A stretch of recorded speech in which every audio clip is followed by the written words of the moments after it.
Hey guys, welcome back to the channel. I'm Justin Davis with another drone review today, and we have something new from our friends over at Furibee, and it looks like a lot like another quad that I've seen in the past on my channel. This is a 180 size running 4-inch props, and it comes with a 3S battery and a little i6 controller, and that's FlySky, by the way. Compatible with their other FlySky receivers. They have one inside here, and I did a couple mods to this that I'll show you guys that might help you out if you decide to buy this one. It has a lot of top spec stuff on here like DSHOT, ESCs. These are Furibee 30 amp ESCs with DSHOT, BL heli, all that good stuff. 2205 motors on here, got 5.8 antenna. We have LEDs on the back, and you can color change those from whatever color you'd like with the changer. And we have two sets of props. We have some tri-props in the box, and we have a regular set of props. So one of the mods I did right away was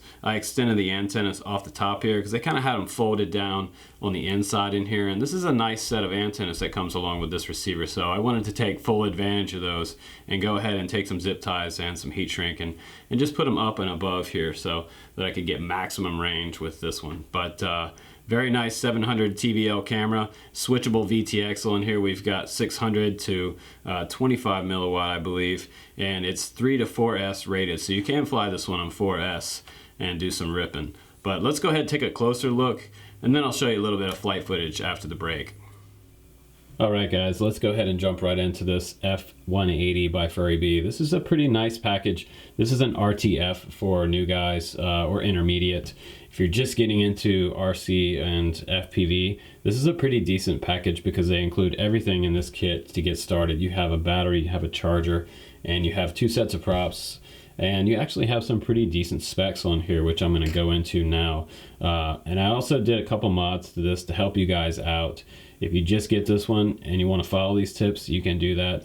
If not, you can fly it like it came from the factory. But I suggest doing these couple things. Now, first off, what I did was I took the antennas out from inside there. They had the antennas all tucked up and kind of zip tied together inside the frame. But to get maximum range, really you want these antennas coming up through the top here on a couple zip ties. You want some heat shrink around these and put your antennas up and separated here. So you get a really maximum signal out of that. You're going to get way further than you would if they were tucked inside the frames. I also changed the way they had the video receiver set up. They had their video receiver kind of hanging out on the back here, and where this connector comes up right here was back here.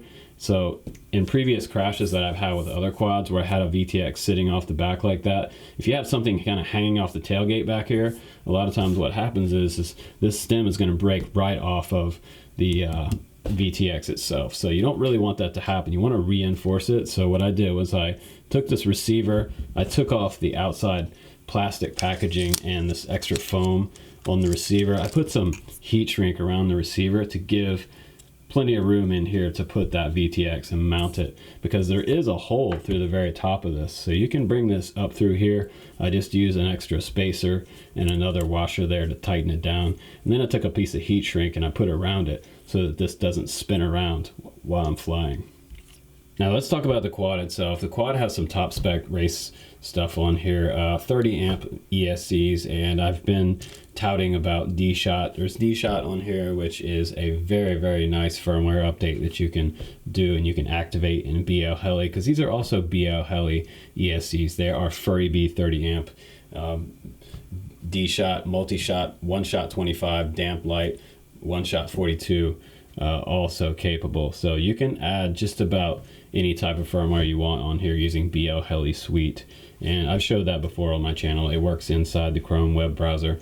You just power up the quad and make sure you have that software open and plug in your USB cable over here on the side. You can also program the flight controller in this one. New guys just getting into it, go ahead and download Betaflight or Clean Flight, and you can hook this quad up. We'll go into a little bit more of that later. We've got LEDs on the very back. That's super cool because a couple years ago, we didn't get LEDs on everything, and now it seems a lot of stuff has LEDs. You also have switches here. You can change the colors, and you can also turn them on and off if you don't want them off. Also, you have nice kind of cool gold hardware on this. I like the fact that it does have a little bit of bling on here, and everything else seems to be blacked out. That's kind of cool. The motors are 2205, and those are 2300 kV clockwise and counterclockwise motors. They're all matte black and blacked out on here, which is kind of different. It kind of makes it a little more low profile. It's not quite as flashy, and I like a blacked out quad myself. Now on the bottom in this kit, you also get a 3S.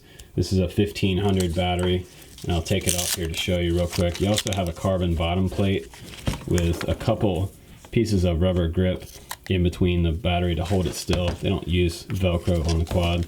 This makes it a lot cleaner build. You don't have to put Velcro on your batteries anymore, which is kind of nice. I've done that in the past on most of my quads.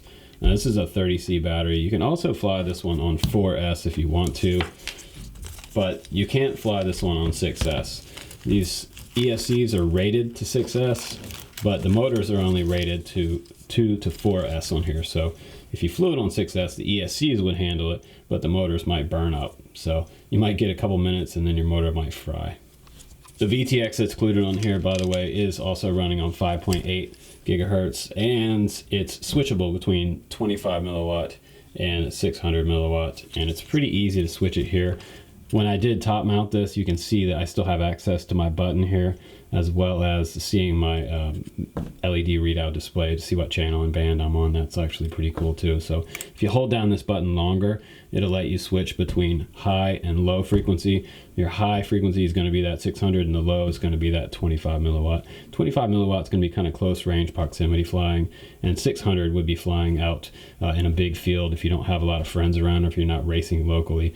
Don't turn on your 600 milliwatt transmitter around your friends at the park, because your video will overlap theirs, and they wouldn't like that. So it also includes the FlySky i6 controller, which is a nice controller. I've seen it on a lot of RTFs. You've got several different switches on here, by the way, too. You have this open switch over here. This SWA switch doesn't do anything right now. This is your beeper switch, so it does have a beeper inside here, which is really nice. Some of the old RTFs don't have beepers on them, and now a lot of them are starting to, because if you lose this over in the weeds, you definitely need to be able to have a beeper. It is a mode 2 setup on here, so that means you have throttle over here and down and to the right to arm it, left to disarm this one. I'm probably going to set that up on a switch inside the software. You can do that. Now SWC switch over here on the right hand side, that longer switch right here, that's your 3-position switch, which is going to have all your modes on there, your mode switch. But on the back, it takes 4 AA's in here. I've got my rechargeables in there ready to go. Also included in this kit, you have 3S battery charger, and this is that E3 by Sky RC. I've seen this in another kit that just came to me recently. This one does 2 to 3S. You've got LEDs on here that show you everything is charging, and then when everything is complete, they'll go green. And you have your balance plugs here, 2S and 3S right here. But don't try to charge a 4S battery on here. You're not going to be able to do it. You won't be able to plug the balance lead in there. You also get a US style charge lead that comes off the back here to your power outlet. You'll have to just take this off. This little warning label reveals where it goes right here. Then you can plug it into the wall. You also get a little accessory pack. There's a bind button in here for your receiver. If you get other FlySky transmitter receivers, that's nice because they do include that. You also get some extra prop connectors in here as well. Those are those kind of bullet style connectors. Not a big fan of those. Sometimes they fly off. Now also in this kit, we also get a set of tri-props. We get red, kind of clear, and we get some green ones. And they feel decently durable. They kind of feel a lot like the Dow props. They don't feel quite as cheap as some of the other Furibee props that come along with these RTFs. Feel a little better. And we get some single style props here. And you can start out with these props, and the difference in the tri-prop, it's going to give you a little more boost. So this is a good racer prop as well. I see a lot of pro racers using this single style prop for a little more speed. But if you want more punch out, you can use these for more punch out, doing some freestyle stuff in the field if you're just flying big air maneuvers. All right, so here we go, taking off from my little launch point, and I'm just gonna go into acro here do some kind of, whenever I fly a new quad, I always like to just fly in a straight line first and just kind of get a feel for how it's going to turn a little bit. Just to kind of gingerly give it a nice few turns to start off with. Maybe an easy little roll there. And then I'll get into some more wild turns with it a little bit later. It seems to roll forward pretty well, even on this stock setup.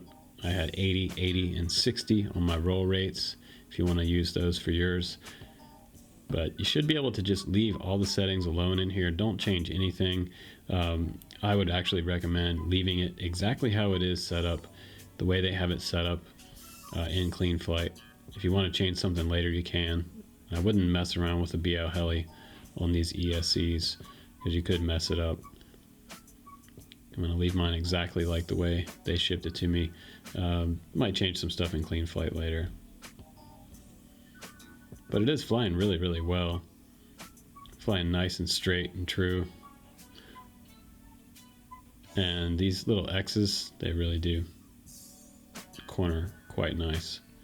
The motors have plenty of punch out, so I don't feel like this quad is underpowered at all. Sometimes when I fly 180s, I feel like they're a little bit underpowered, but this one is running essentially the same setup power system as a 250 would generally run, so you have tons and tons of power. Plenty of range for doing freestyle or racing, so it's going to be good for either. Definitely a good quad to bet on, especially for the price, for an RTF with a controller and everything. So if this is your first quad, this would be a great first quad. So the quick little flight test. It's really cold outside, so I'm going home, you guys. Thanks again for watching the channel. Please do subscribe. I get new quads every week I can show you guys. Thanks for hanging out. I'll see you on the next one.